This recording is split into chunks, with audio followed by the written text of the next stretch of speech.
Marwar bulletin देखने वाले सभी दर्शकों को चंद्रमोहन कल्ला का नमस्कार। राम राम ने खम्मा गणिसा।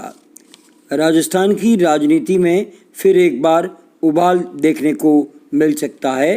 कांग्रेस में शक्ति परीक्षण शुरू हो गया है। सोमवार को सचिन पायलट समर्थक राज्य के सभी 33 जिलों में शक्ति प्रदर्शन करके हाईकमान को ये संदेश देना चाहते हैं कि सचिन पायलट पॉपुलर है, कल उनका जन्मदिन है। हालत यह है कि पूरा जयपुर और पीसीसी कार्यालय के बाहर सचिन पायलट के जन्मदिन के बड़े बड़े पोस्टर लगा दिए गए हैं। मुख्यमंत्री अशोक गहलोत के गृह शहर जोधपुर में भी कई जगह बड़े बड़े पोस्टर लगाए गए हैं। सचिन के जन्मदिन को खास बनाने के लिए पायलट समर्थक विधायक जुटे हुए हैं। जोधपुर की बागडोर पूर्व मंत्री खेमाराम चौधरी ने संभाल रखी है। वहीं पायलट समर्थक एक पूर्व मंत्री, पूर्व पार्षद व सेवा दल के पदाधिकारी रहे एक नेता ने यहाँ पर एक अभियान छेड़ रखा है और बड़े बड़े पोस्टर्स लगाए हैं, जिसमें एक बिल्डर भी सचिन पायलट का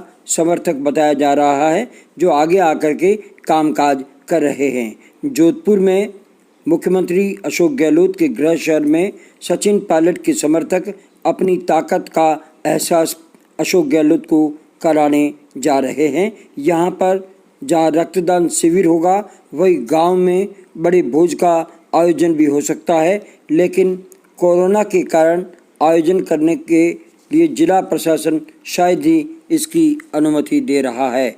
लेकिन पायलट के जन्मदिन पर उनके समर्थक जहां अपनी पूरी ताकत लगा रहे हैं, वहीं गहलोत गुट के विधायक 7 सितंबर की राह तक रहे हैं कि कहां सोशल डिस्टेंसिंग की धज्जियां उड़े व वे बवाल मचाए।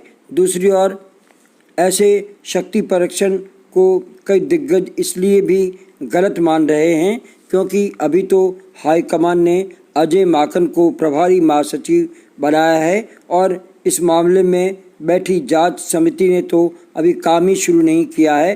तो फिर गहलोत खेमे को मौका मिलेगा कि वे भी जन्मदिन नहीं तो गहलोत के कामकाज व योजनाओं को लेकर के बड़ा कार्यक्रम करें और 102 विधायक मिलकर फिर ये बताएं कि वे गहलोत के साथ है। ऐसा लगता है कि आने वाले समय में राजस्थान कांग्रेस में फिर बवाल मच सकता है।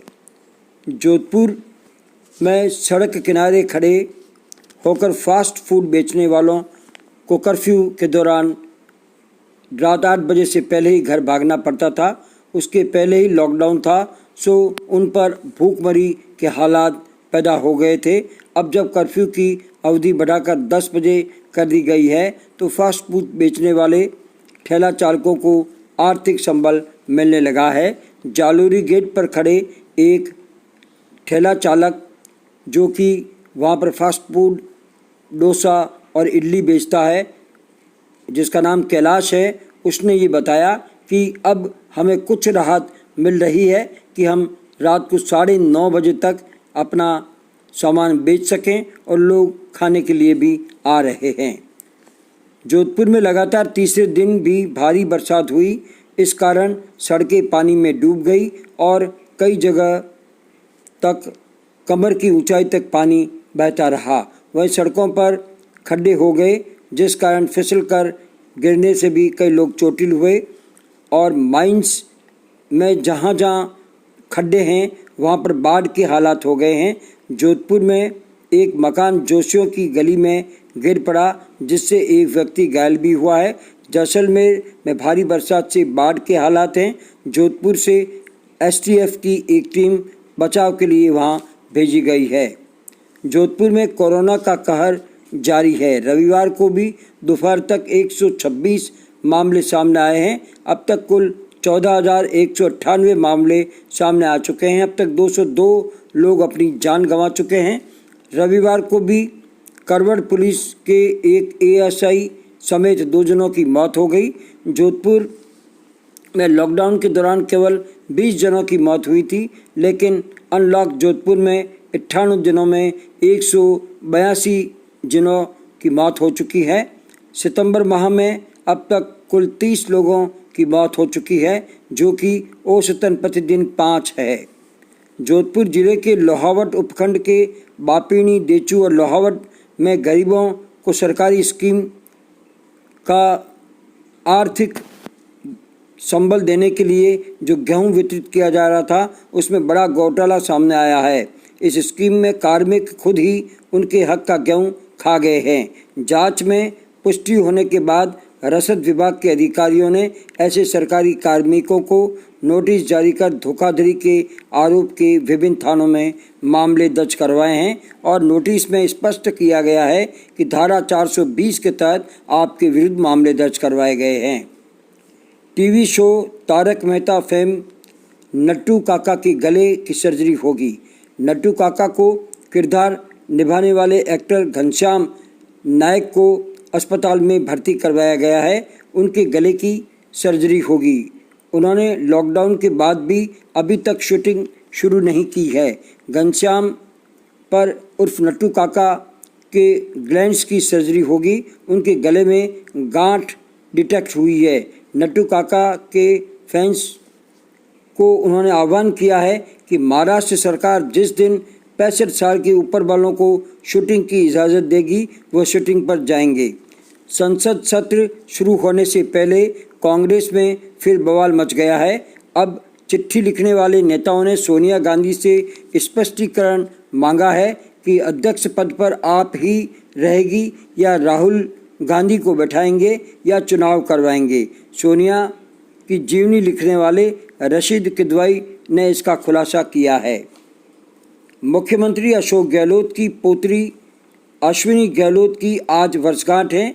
वे आरसीए चेयरमैन वैभव गहलोत की पुत्री है। वे आज सीएम गहलोत के हाउस पहुंची और वहां पर उनसे आशीर्वाद लिया। गहलोत ने उसे गुलदस्ता भेंट कर आशीर्वाद दिया। इस मौके पर गहलोत की जोड़ायत सुनीता गहलोत भी मौजूद थी। अश्विनी गहलोत की जन्मदिन पर मारवाड़ बुलेटिन की ओर से उन्हें हार्दिक शुभकामनाएं और बधाई। अब खेल समाचार।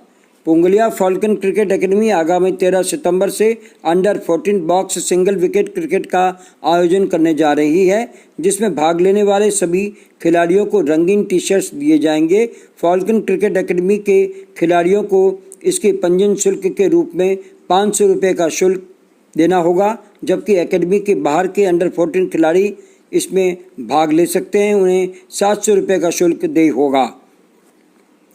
इसके लिए 8 सितंबर तक आप आवेदन कर सकते हैं। प्रतियोगिता में man of the series, best batsman, best bowler, best wicket keeper, best fielder के अवार्ड दांव पर होंगे। वही विजेता और उप विजेता खिलाड़ियों को बड़ी ट्रॉफी भी प्रदान की जाएगी। अधिक जानकारी के लिए संपर्क करें 9694088523 पर। इस क्रिकेट एकेडमी में प्रवेश भी लिया जा सकता है। इसके लिए किसी तरह का प्रवेश शुल्क नहीं लगता है, केवल 1000 रुपये का मासिक शुल्क लिया जा रहा है। आप बिरला स्कूल के सामने रामद्वारा मार्ग पर नशा मुक्ति केंद्र के पास आकर इस एकेडमी में संपर्क कर सकते हैं। इसके साथ ही हमारा आज का ये समाचार बुलेटिन यहीं समाप्त होता है। अगले समाचार बुलेटिन के साथ फिर हाजिर होंगे। तब तक के लिए हमें आज्ञा दीजिए। जय हिंद।